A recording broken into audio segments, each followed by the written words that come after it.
guys, welcome back.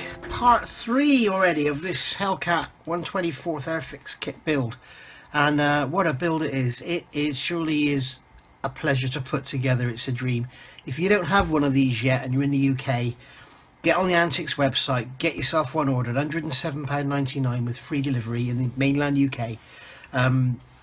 It's money very well spent. Yes, it sounds like a lot of money for a plastic kit, but when you compare it to some other stuff like, you know, that famous Lancaster, this is a third of the price. You know, and there's some other stuff out there these days which is up there in the sort of £50-60 range, and you think, blimey, you know, that's a lot. But this £107 for all this plastic is just unbelievable. And I mean, you can see how beautiful this cockpit is. So you're probably wondering why I'm not painting this. Reason being, I'm going to get the port and the starboard side of the fuselage internals all done, incorporating the Airscale detail set as well, which I've got some of it here. This is the photo-etch, and basically get everything all painted and weathered and done at the same time. Now, I intend to do some pre-shading on this. I intend to do pre-shading in the cockpit sides, so if we do it all at the same time, it will all look the same. I'd also like to say to the tool designer, thank you very much again. I don't know if it was Chris that designed the tooling, but here we go again. Look guys, we've got 1, 2, 3, 4, 5 pages with one sprue, E. I mean, no other parts. No, I mean, yeah, we've got these clear parts here. That's only to be expected, it's clear parts. But everything else is from one sprue. Unbelievable. And then we move on to F for 1, 2 pages. We've got those A parts there. So, you know, it's just the way it's laid out. It's just incredible. It's just incredible. Some of you guys have got, you know, limited working space. You might be living in a bedsit or a small flat or something. You could basically get the sprue out of the box, put the box away, and just have that one sprue on your desk instead of having to go through all this stuff and blah. Anyway, I'm going on now. So what I'm going to do, if you are fairly new to the hobby, a tip I would give you is always plan ahead. Start looking forward. And with stuff like this, you see we got this cylinder here and this tank. Basically, we're going to glue those together and we're going to have a seam to deal with. Now, if you're going to have the back all closed up, you're probably not going to worry about it. But I am. I'm going to have the back open. I'm going to have this hatch open at the back so you can look up in. Now, basically, these two tanks are going to have a seam, which is going to probably need, it's going to need at least sanding. It may need some Mr. Surface or filling, whatever. So if we get those two tanks together now, the glue can be going hard while we're doing this. And then when we get to this point, we can do the work on the seam and push ahead, rather than having to stop, wait for the glue to dry and stuff like that. If you remember at the beginning of this, I did my ejector pin marks, stop. Had to put some more in there, stop. You know, you need to look ahead so you can actually keep the build going rather than keep coming up against these brick walls all the time. So I'll get these parts off the sprue and we'll get these tanks glued together and we'll see what they look like. Right, you may have noticed I've also brought you a little bit closer as well. I've been looking at the other two videos and I'm talking about all the lovely detail and everything on the parts, and I think the camera's a bit too far out and you can't really see it. So just going to give these faces a quick sand over. So this is the oxygen bottle. I know that because it's yellow. So I don't know why there is a tap on this here. This goes onto the back here of this tap that's there. So I don't know why there's a wheel there that the pilot can't reach. If that's his oxygen bottle, maybe someone can tell me. That's interesting. We got what should be holes in there. So depending how much we're going to see, I might have to do a bit of work with those, or just paint them black. The front one there I can drill out, I know that.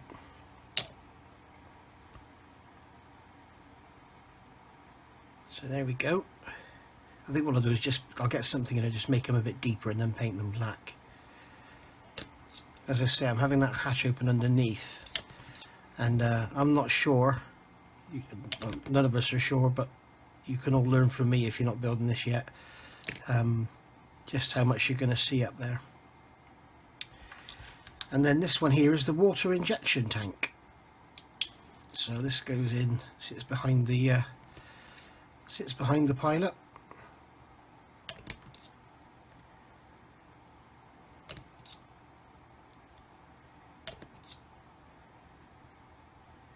And there we go. And the water injection, basically you inject water into the cylinder and you get a more dense mixture, I think it is, or it helps with detonation so you can run more timing. But yeah, water injection gives you, in some cases, gives you lots and lots of power. I'll make sure these parts fit together so nicely. You have to be careful you don't get dry seams, because you're going around with the cement like this, and you might end up with a dry seam, or a dry joint, should I say. So those two are together now, so they can be left to one side to dry. So now we can look at this assembly here. Now I've got the Airscale instrument panel set, and I'll get the instructions out here. Now I started off, as you know, I called it part 1, and I shouldn't have done, and I've now called it Airscale instrument panel. So if you go back and look at that video, that talks about getting everything up to this stage, where I've basically got the gloss black, then I've got the satin black and the matte black, and I fitted the decals here to these panels, and that's as far as I've gone. Now I have done, sorry, this is actually part of part 2 as well. So I have recorded what I was going to call part 2, and I'll incorporate it all. You won't miss any of it, but it'll all be incorporated into the build. But the first part of it, which is painting it black and everything, is the Airscale instrument panel set part 1 sort of thing. So looking at the instructions here, this is our left side console. So in here's number 3 of the instructions. It says, after assembly of kit parts E24 and E27, P part 10 can be added to add missing detail and cover the seam line. So here's 24 and 27, so obviously that's going to go in there. That's got some levers on it. And then here's part 10 here, so obviously that's going to go over, and it's going to add some nice rivet detail to this area. And it's also got the area going forward there with the lightning holes in the stiffening rib. So that's what we're going to do now, is get E24 and E27, which are, you can hear a buzzing in the background. That's the fan on my computer going 10 to the dozen. I'm currently uploading part 2. So it's currently Sunday, and it is 5 to 1, so I'm going to have some lunch in a minute. And E24, which is that big one there, so I'm going to just be careful of what I'm cutting. Not sure how much of a leg is supposed to be left on the bottom of there, so I'm going to make sure I lay off. It's best to, with these parts like this, cut as far away from the part as you feel comfortable, and then you won't go wrong. I mean, that one with that hose that goes back in the beginning of part 2, I think that was probably my fault. I probably cut that off. So just going to trim these here before I sand it all. And then we've got a bit down there as well. And then we've got some seam lines down here which need to be sanded out. So I'll go off camera and do that, because you don't want to watch me doing that, do you? There's actually a lot to talk about with these 3 tiny little parts. First one is, you've got some seam lines that need to be cleaned up on these parts, in between the levers and everything. And there's also a couple of ejector tabs on them that you need to cut off. So that's absolutely fine. That's just normal injection molding. That's what you expect. There are seam lines over all these levers, so you need to sand those out as well. And then when they're all done and assembled, I'll run some extra thin around them. In fact, I'll do it now just to show you. And what that does, any sanding marks or little bits of furry plastic or little fluffy edges will just disappear, and it also softens everything up and makes the sort of round knobs rounder and stuff like that. So on this part here, firstly I want to say there's a square lump on the back of the ear. I think it's an ejector mark. It's not a location. I think it actually holds the, when you actually put this part in the fuselage, I think it holds it away from the skin. So I've sanded it off on mine. It shouldn't really affect the fit of anything else because it's not actually contacting anything else. There are some quite nasty mold seams on here you need to remove before you do any painting or get it fitted or anything. They will be sort of slightly visible, I think, when you look down inside the cockpit, but they're the kind of mold seams that come along and sort of radius up, so you need to get rid of them. This sprue, in my opinion, isn't as nice as the last sprue for seam lines, but it's not as bad as the Typhoon. But the Typhoon's only bad I think because it's all round tubes, and it's and there's just so many of them. So I'd probably given that an unfair rap, to be honest. It's a beautiful model, that Typhoon. If you haven't got one, go and get one before they stop making them, because that tends to be what happens with Airfix. It's lovely. It really is lovely. Right, so that's that done, and then this part here, don't be tempted to sand it and thin it out, because it is actually represented as that thick. It looks like on the real thing it's a piece of folded, it's a piece of aluminium with a folded flange around the edge. What I have done though is just cut away these corners here so that it retains, when you look at it from the top, it retains the same thickness all the way around. So this one's going to get glued into, let me look at the instructions. This one's going to get glued into here, so it's going down there on the bottom edge there. So that's going to just sit in there like so, and then I can get some extra thin on there just to help me lock it into place, because it doesn't want to sit there on its own. There we go. No, it hasn't worked at all. So I can get that to sit on there. This is because the camera's on. As I keep saying, if the camera wasn't on, I wouldn't have this problem. Right, so that should weld now. Oh dear. Let's use the hot stuff, the quick setting. That should get it in there, and I can grab a pair of tweezers and hold it in from the back. And there we go, that's welded in place now. Just make sure it's square. And then I'm just going to run some glue into the back of it to make sure it doesn't break off.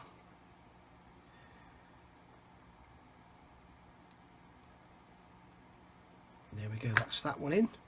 And then this part on the top, this looks quite awkward. It's quite awkward to fit in there. It's going to kind of go in. So I'll use the tweezers. It's going to sit in like so, like that. But I've just noticed I've still got a mold seam on there, so I'm going to clean that off.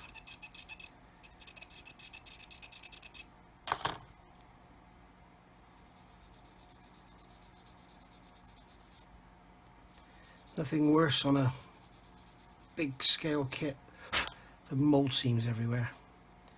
Right, still something there. I'm going to have to keep sanding that away.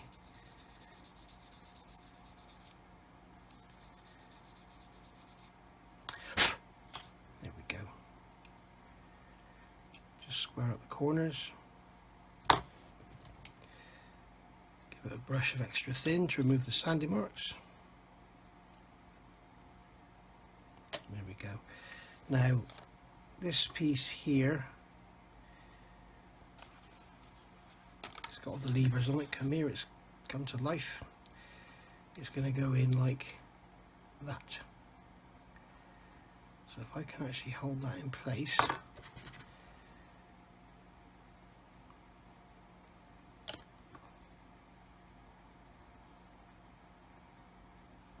get that to weld in.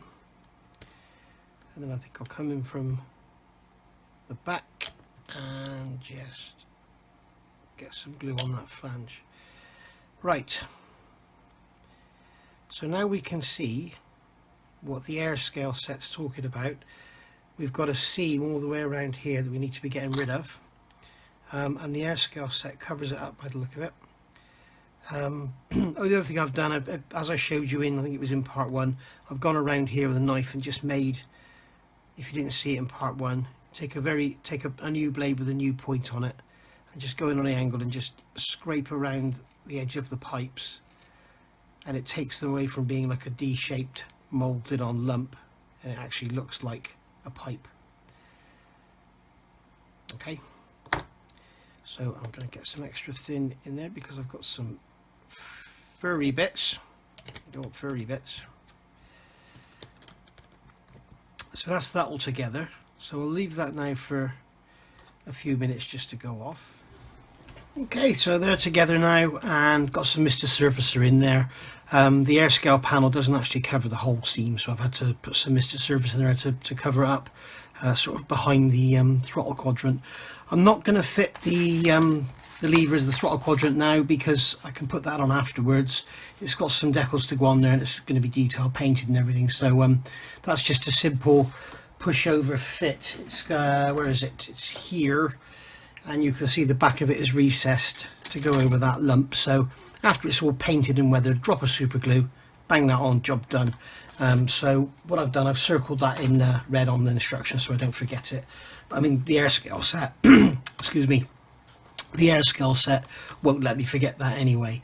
So moving along, I have to confess I have found the first issue with the kit, I think. I offered this up to the fuselage here. Obviously you can see I've taken it off the sprue. I've covered this side in masking tape to protect it in case we put it down on anything hot, sharp, any glue, any paint. You know, the surface detail on here is so beautiful. I really don't want to scratch it or affect it at all. One thing I did notice is very weird. If you look here, you can see that this sprue nib on my kit was broken off in the box. But we've got like, it looks like someone's attacked it with a knife. It's got like 3 little scratches in it. It doesn't matter. It's part of the seam line anyway. But yeah, very strange. So what I did, I started to look at fitting this cockpit in, and going back to part 1 where we looked at actually fitting all this together.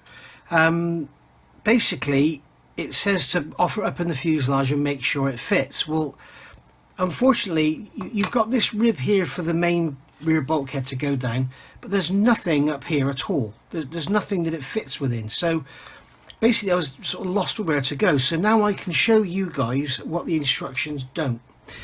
So basically what you're aiming for when you fit the floor to the rear bulkhead, you want it to be, when you look directly down it, you want it to be just above or just level with that wing surface there. Okay, now when you close the fuselage up, you see it needs to be pinched over. It will all meet up lovely then, and then when we come to put the wings in, I think these large tabs there locate into the wings or something. But yeah, basically that needs to be sort of flush or just above the actual wing area there. Okay, now it is still quite flexible. All right, you've got some movement there, so I don't intend to glue this into here solidly. I'm going to allow the wings to sort of locate it.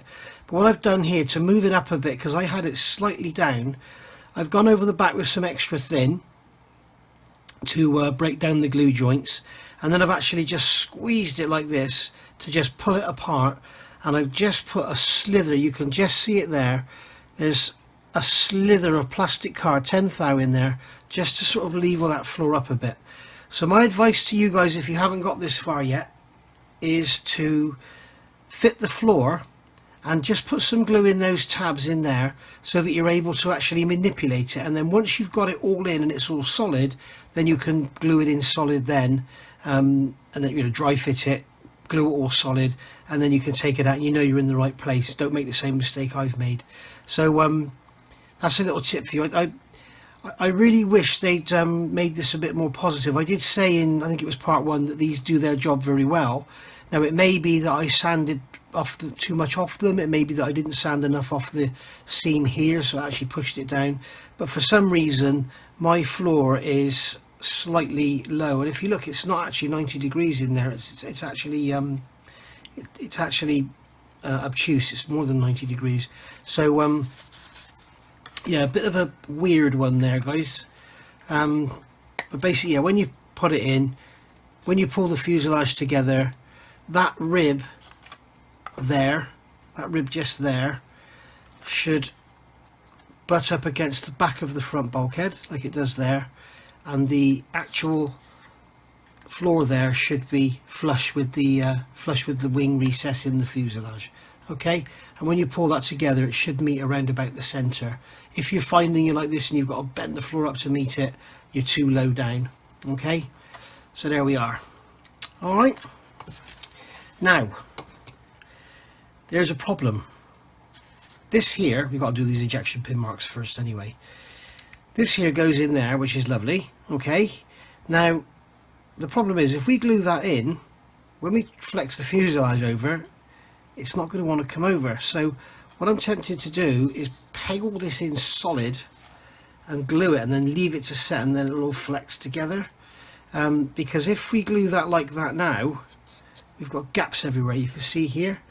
But when we actually put the, I'm not sure if I'm going to be able to do this, I haven't tried this yet. It's the first time live on camera. I'm not sure if I can get that in there, have that in place. Might be able to hold that in place and hold the bulkhead at the same time. You can see when you put it all together, it will all close up, but you're going to have dry joints everywhere. So my temptation here is to do these ejection pin marks, clamp this in solid, you know, clamp it in there, clamp it in at the top, clamp it in there, get some glue in there, let it all go off solid, and then we'll look at detailing afterwards. Because what we don't want is gaps like that between the ribs and the fuselage. That'll look awful. So I'll get some Mr. Surfacer in here, and then we'll look at how we're going to fit this in. But yeah, if you haven't got this far yet, guys, really take some care with this joint here, because that position is critical. It would have been nice if they've given us something to go between there or something, you know, just as a jig for it to set, and then you could take it out afterwards. But I guess it was, you know, probably decided way after the kit was, the molds were made and everything, it was probably decided that, you know, we would go down this road. But there you go. So that's how it all fits together, okay? So now we know for sure what the instructions don't show us. Right, so we got Mr. Surfacer in there now in all the ejector pins. I've done the other side as well. And I've also put another application on here, which we'll get in there and try and do some sanding, scraping, whatever, to try and get rid of it. The sharper eyed amongst you may have noticed that the tape started peeling away that I put on for these Jubilee clips, so I've just put a dab of Mr. Surfacer on there just to sort of lock them in. The only reason I can think they're peeling is because they're on top of masking tape, so but I've done this before and not had a problem. I don't really get it. So what I might have to do is just put a drop of extra thin super glue on there, and just let that run round. So anyway, that's that done. If you have built this kit already, or you've started already and you missed the bit about this floor, I'm really sorry. Just do the same as I did. I've put some Mr. Surfacer in there as well, so I can rub that seam down and make it look a bit prettier. But yeah, all in all, going together beautifully. I've now got to wait for this to dry so I can sand those marks out. I think going forward, we're going to have to start looking at maybe jumping forward in the instructions, because if I just keep stalling to wait for stuff to dry, it's just going to take forever. You know, I could start on the wing section now, and then if I'm waiting for something on that, I could start on the engine perhaps, or start on the undercarriage. So that's what I need to be thinking about, I think. So anyway, there we go. Let this all dry. I'm going to go have some dinner now. I just had an idea, guys, to help you. You're going to love me for this. When you fit the floor, obviously the front bulkhead's not in place, so what you can do, get a rule, and I'm going from the very front point of the main bulkhead there, okay, and I'm going to measure up, Alright, I'm using the 10mm. I don't like working from the end of a rule, so I'll set the 10mm on there, and then I'm going to come up to the centre of the edge of the floor, and you can see it is 71mm. And I've just tried this in the actual fuselage halves both together, and it fit beautifully. So if you get that 71mm from that point there to that point there, you shouldn't have any trouble. Obviously I haven't built the model yet, so but 71mm, it appears, it seems to be the perfect dimension, and it will fit together lovely. If anything changes, I'll let you know. Alright then guys, here we go. Mr. Servicer's dried now, and I've rubbed out all the ejector pin marks in there. Not sure I really need to, but you know, they're there, so I have. Found a problem with my kit. I noticed when I put it in, this part, you'll see that it stops short here, and when you look at the part you can see it's actually a short shot. So basically I need to add a little piece of plastic card on there to extend it. So yeah, that's off the E-sprue. It's part E24, so if you've bought the kit, have a look. Be prepared to extend it if need be. It might be a common thing, it might just be mine, but I'm not going to worry about it. I mean, short shots are a fundamental issue of injection moulding, but to be fair, it should be picked up in quality control. So, you know, yep, injection short shots happen Airfix, but you should be picking this up. So maybe it's just mine, like I say. So I need to get a piece of plastic card and extend that now and make it so it meets, because it comes down and it meets these two ribs here. Right, so I'll just get that done. Right, it's 0.75mm thick, so I'm just going to sand the end of it square, like so, and then I'm going to put a drop of the extra thin quick setting on there, and hopefully it won't dry too fast, and then I can just plonk this on there like so, and there we go. And that is in position, and then I'm going to put this in here, and then I can see, if I get a pencil, just make a line there where that ends, put that in there, make a line there, and I'm going to cut it on the same angle as that one there is. So if I do it this way around, you can see what I'm doing. So cut it same angle like that,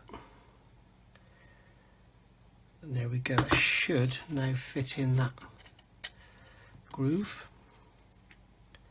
Nope, it's still too long, so I'll just take another smidgen off it like that.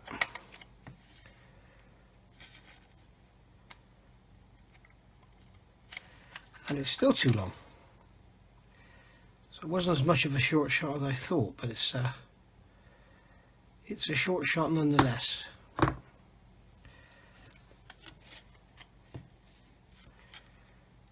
And there we go. I just hope going through the sprues this is a one-off, because when you find short shots like on wings and stuff like that, then it's a real pain in the arse.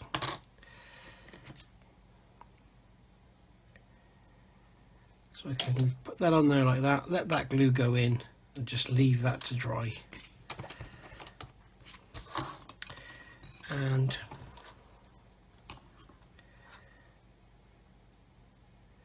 there we go.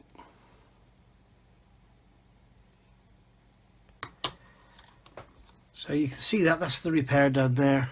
And then tomorrow what I'll do when I come back, I'll just trim that off. Bit of Mr. Servicer perhaps to hide the seam, but probably doesn't need, actually, not in its location. It wouldn't even be noticed. I could have just left it, but that's going to go in there and get all clamped up and everything. And I've still got to add this piece of photo-etch to the top here, and I think I need to drill some holes through. You've got these lightening holes here that don't appear on the actual plastic parts, so That's going to basically slot in there like that. So yeah, I'm going to have to put some holes in there. Not sure if they'll be visible once the IP's in, but we'll see. So there we go. And I've been thinking about this afternoon. I'm considering buying another one of these kits and building it as a number 2 in the British scheme, purely because what I found is I'm building this model first on YouTube. Everybody's loving it, everybody's watching it, and I'm getting loads of great comments, thanks. But the trouble is, it's like I've gone in here and I've done these ejector pin marks and done this and done that. I didn't need to. So what I might do is get another one and do another build and call it my way and build it with just doing the minimum you need to do. So like for instance, we know that if the aircraft is closed up, there's no point in working with any of this on here at all. There's no point in even adding any of that detail in there, the radios and stuff, because you're not going to see it. Yeah, it's like I've been saying, you know, like I've discovered now that this floor dimension needs to be a certain amount and this, that and the other. And yeah. So there we go. That's the floor fitted in there, with the cockpit, should I say. And yeah, I've black based it, by the way. I forgot to mention that. I've just done a video on my build along with the Typhoon, and I had some XF-85 in the airbrush, and I thought, well, I'll just give this a black base, because when I painted that green on yesterday, I thought it looked a bit too bright. So what I thought I'll do is give this a black base, and then what I'm going to do, I intend to highlight in between all the rivet lines with like a light green or a sky coloured green, say, and then spray the whole thing green and let the sky show through, and give it a kind of, I don't know, a bit of artistic license, give it a bit of volume, and I may do some silver areas as well and scratch them up and everything. So still sort of a bit undecided really what to do, but you're sticking with me, just follow along, and I'm sure I can make my mind up as I go. But that's what I'm saying, I could do another build, same kit, another build, and it will be 10 times faster because I know exactly what I need to do. So it's like today I spent like an hour and a half messing with this floor to get it to sit correctly in the fuselage. Now I know where it needs to be. Bang, glue it, measure it, hold it, that's job done. And the same here with this short shot. If it's got a short shot, do a repair. If it hasn't, leave it. If it has got a short shot, probably best leave it anyway because it doesn't matter. So there we go. So that's that done. When that's dry, that just needs sanding and blending in. So yeah, when you get a short shot, guys, don't take the kit back to the shop. You know, just do that. As long as it's not on a wing section or something, you're fine. But I should imagine the quality control would pick it up if it was on a wing section or something. But if they have got somebody visually inspecting these sprues, you know, can you imagine doing that for a job? Whoa, you're not going to spot that, are you? So there we go. Let's call that a day for now, and I'll come back tomorrow and put some more on this, and then we'll finish part 3 off. So thanks for watching. I'll see you later. Right then, here we go. It's now Monday morning, Monday the 24th of June, is it? So here we go. This is the panel. These are these parts here, E24 and E27, and I've done a bit of work on them. If you look closely, you'll see that there's these levers. Where's my pointy stick? We've got these levers here, and come on, camera focus. Right, we've got these levers, and there's just solid lumps of plastic around them. So I've drilled them out, so they've actually got somewhere to go. So that makes it look a little bit better, I think. And also, you'll see I've drilled out this area here. It's not a mess. It's supposed to be on an angle, and the reason is I've got the Airscale set. If I haven't mentioned this before, if you haven't seen it, PE24 cap. This is the Airscale set, and it's basically an instrument panel upgrade. If you look back, I've done a video on starting it, and I'll be incorporating that into this build. But that panel there basically goes on, and you've got those two lightning holes in there, so that's why that plastic's removed, to make them look more scale. Having said that, I don't think you see them anyway, because I think they might be behind the instrument panel. So there we go. So I now need to fit this into the side of the Hellcat fuselage. You can see the ejector pin marks are all gone. I've also run around with a sanding stick to make the finish sort of the same everywhere. Now this part fits in here nicely, fits in those grooves beautifully, but remember this fuselage needs to come over, so what we need to do is clamp all this right solid in place and then glue it, and then when we pull over we'll have no problem. What I'm concerned about, if you glue it and there's gaps, then it's going to look awful, so it all needs to be clamped down firmly. So what I might do is like do it in steps. So I might start at the, no, I won't start at the top because it's likely to pull away. If we start at the bottom, if I just put some extra thin quick setting in there, this will get that fixed in place, and then I can grab one of my inverted clothes pegs perhaps, and that will hold it. And what you need to be careful of here is putting glue in then clamping it. Now I've done it on there, I was holding it while I put the glue in. The trouble is if you put glue in there and now clamped it, you would get all the glue oozing out, and you don't really want that looking at your model. It'll look awful. So what I'm going to do now is see if I can get a little bulldog clip on the top, pull that down into those grooves, and that's worked a treat. So if we concentrate now, if I just concentrate on that area in there,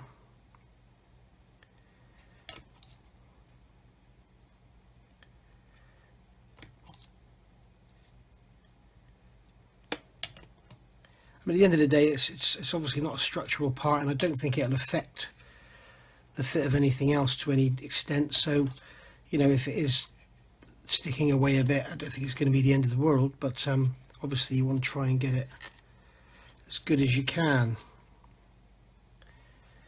In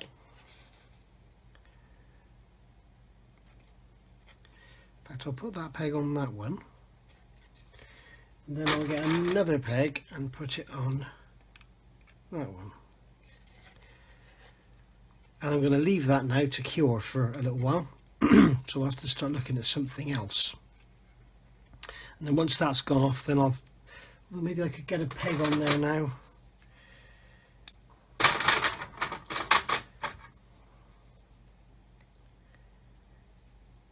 Yep, I can get a peg on that one and hold that in place. So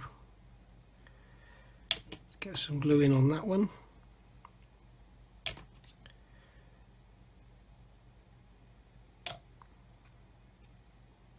This top one's going to be an issue because it's just going to want to keep falling over. So I think I'll leave that one till last and deal with it on its own. So there we go. Don't quite know how I'm going to get to that back edge, that back one there, but we'll get there somehow.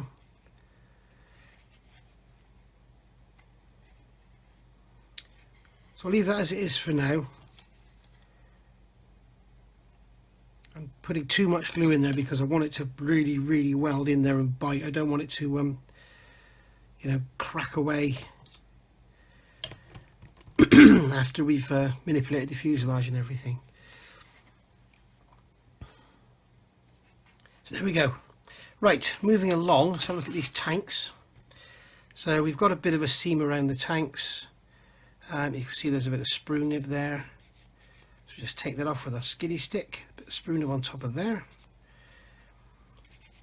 And then we can just roughly go over just to remove the majority of the seam.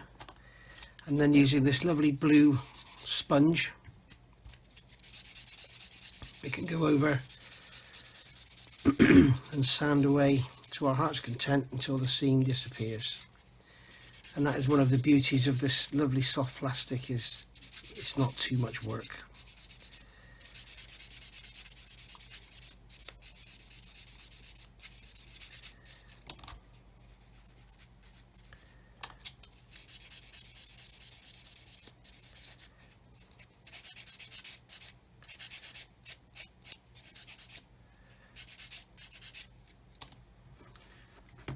just going to get a knife,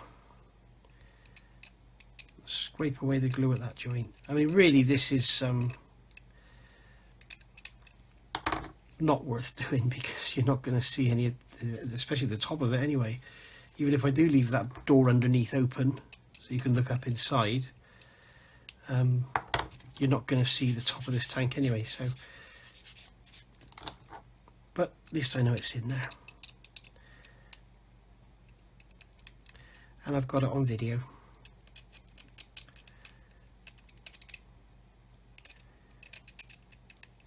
There we go. And I'm very, as I mentioned, I might go and get another one of these today and do another build video. Sort of call it my way. Right. So I'm pretty happy with how that's gone.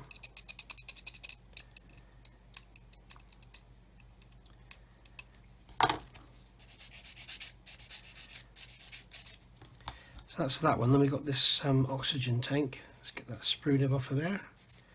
As I say before, with these sponges, if you leave a lump, you tend to sand around the lump. You need something harder to flatten the lump out, and then you can use the sponges to go around and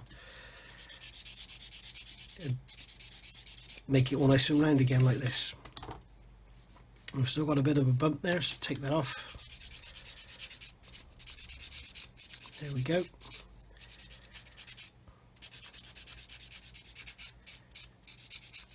And a question I've been asked quite often is, how do I deal with corners in seams? This is what I do. I hold the knife at about 45 degrees, and with no pressure I just scrape across like that. Just like that, and then you end up with that band around that cylinder. It's got no seam on it. There's a seam on the tank I can see still there, so I'm going to take this sanding stick and just remove. It's a bit of a step actually, it's a bit of misalignment. Now if this was an external part, like an external drop tank or something, I'd be a lot more fussy than I am. But as it's this, I'm really not going to worry about it too much. And then under here we've got this plate on the bottom with the holes in. Now I'm just going to leave that like that is and see how much of it is actually exposed. Because if you can't see any of this when you look up underneath, then there's no point in doing any work on that at all. If you can, I'm going to make that flat with some filler, draw these holes, make them look deeper, deal with the seam on the end, and just basically go around the whole thing and tidy it all up.